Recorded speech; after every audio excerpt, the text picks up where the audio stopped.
ធ្លាប់បានយល់ក្រុងបាត់ដំបងរស់នៅសងបានគ្មានក្តីសៅមកអបានដំបងឯនៅសែនឆ្ងាយខ្ញុំតែងត្រមៃយំថ្ងៃជានិច្ចមិនភ្លេចអនុស្សាវរីយ៍ទាំងឡាយបន្លែងធ្លាប់លេងប្រឡែងពីកាយជាង10ឆ្នាំផ្លាយអូនពេញក្រមុំអនុស្សាវរីយ៍មកដល់មរីសព្រាមបានពុះថ្មចំណាំអូននឹងបងដល់ព្រៃវ័យធំ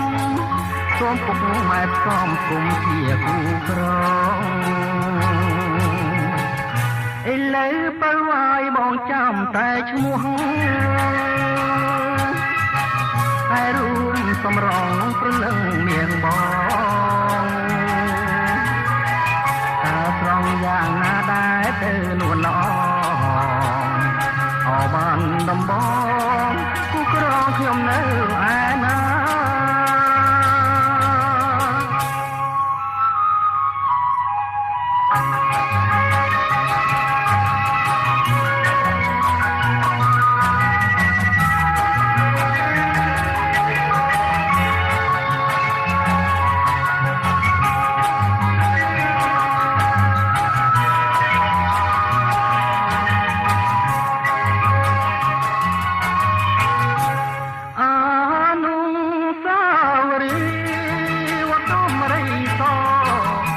បានពុះថ្មចំណាំថាអូននឹងបងដល់ពេញវ័យធំសូមពុកម៉ែផ្សំគុំជាគូក្រងឥឡូវបើវាយបងចាំតែឈ្មោះតែរូបសម្រងព្រលឹងមានបង